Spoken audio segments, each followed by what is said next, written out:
Good evening. I'm going to show you how to do the basics for IV calculations, calculating drops per minute.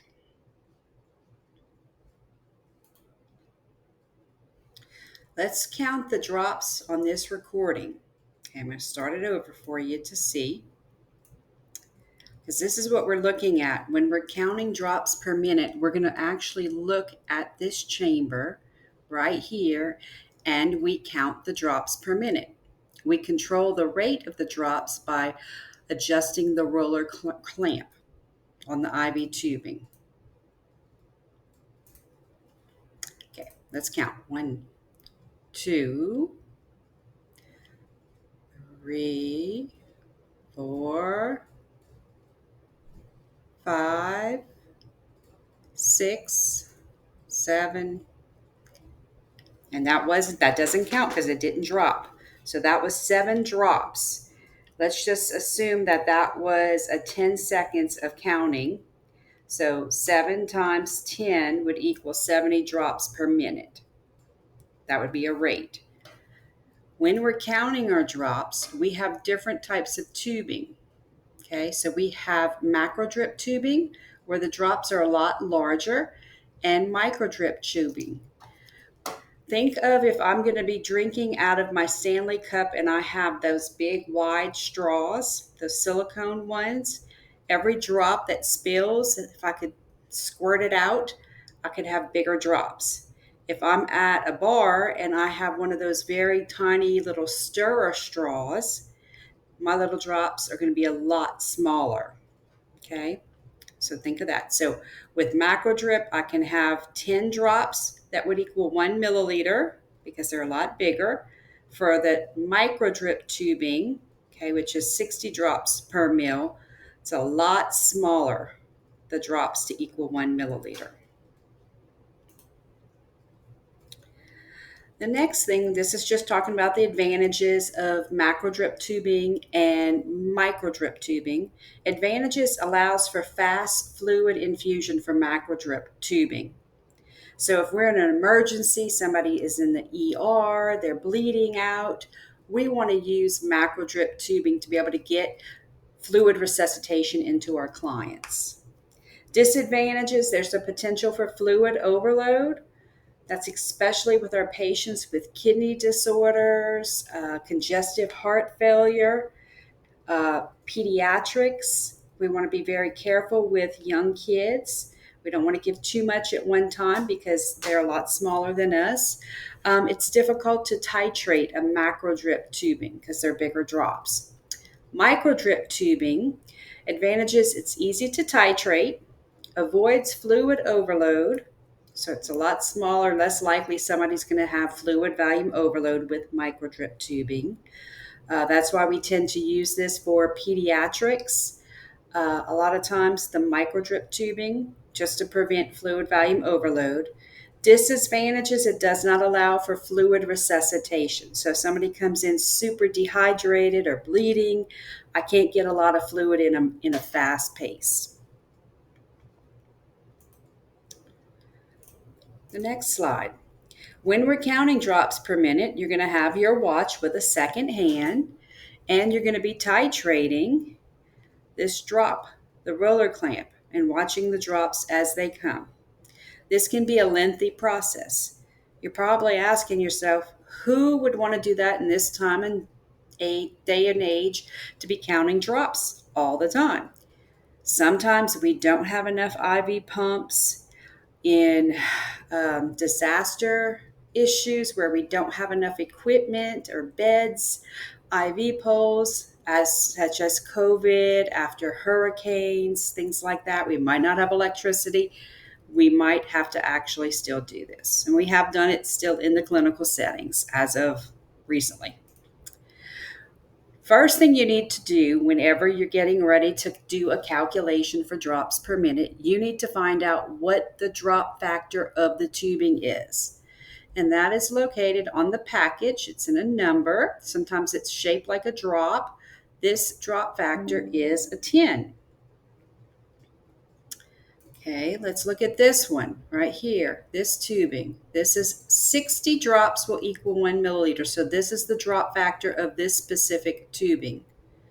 So if your instructor tells you to go get a macro drip tubing or a micro drip, you know the difference. Micro drip, it takes a lot more drops to equal 1 milliliter. So this is our micro drip tubing right here, the 60 drops equal 1 milliliter. All right, we're going to count the drops for the next one. So get ready to count. Here we go. 1, 2, 3, 4, 5, 6, 7, 8, 9, 10, 11, 12, 13, 14, 15, 16, 17, 18, 19, 20, 21, 22, 23, 24, 25, 26, 27, 28, 29, 30. That was fast. Okay, so when you're doing one of these calculations, it's going to be very unusual for you to get something like 150 drops a minute, 200 drops a minute, 250. That's almost like going wide open, just squirting out. So it's almost difficult. So if you saw how fast that was, you want to be able to make sure that your answer when you're doing these calculations is realistic. So usually the drops per minute might be less than 100, okay, most of the time for medicines that we're giving. Okay, let's count the drops on the next one. Here we go. 1.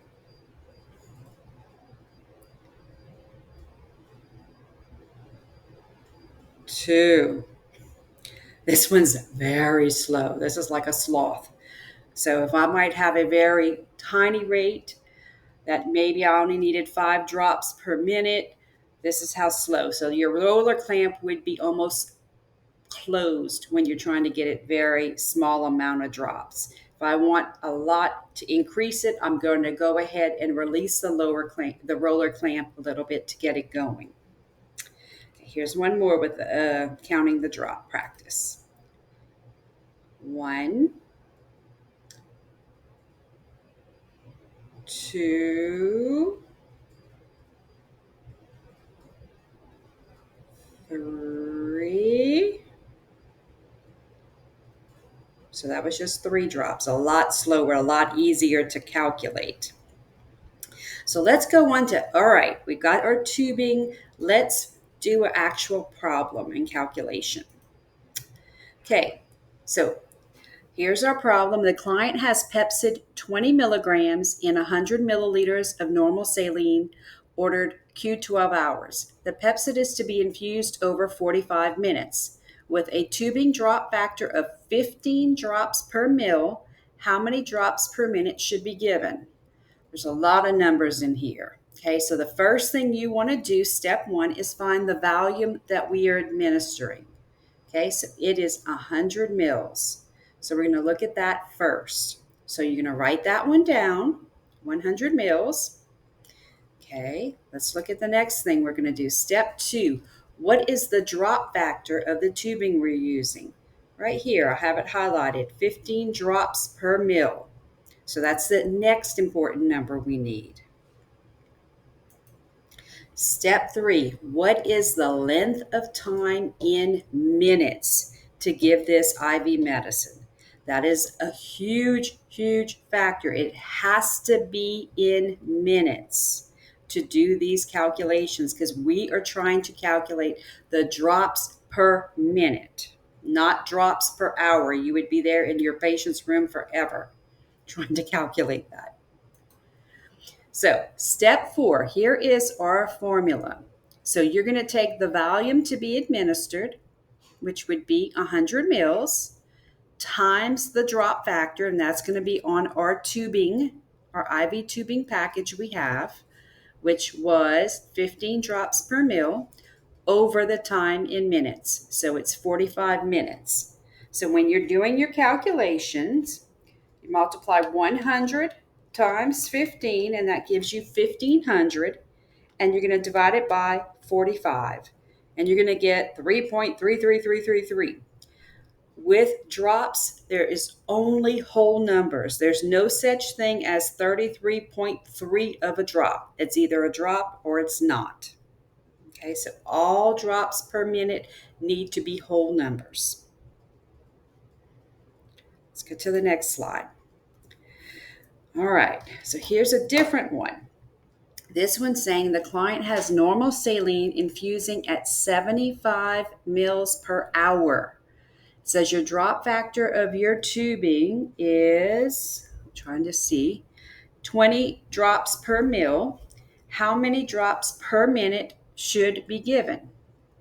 Okay, so the problem with this one, it only has volume per hour and a drop factor. Okay, so this one didn't say anything in minutes or anything like that. So let me show you how to calculate this one. So we're going to go ahead. It says the volume to be administered. We're going to give it 75 mils. Okay. The next thing is times our drop factor, which was 20 drops per mil, over the time in minutes. Here we go. This was 1 hour. This is your key thing. So it's in an hour. So how many minutes are in 1 hour? It's 60 minutes. So when you calculate, you're going to multiply 75 times 20. That number would be 1,500. And you're going to divide it by 60. And you should get 25 drops per minute for your answer. Let's go on to another one.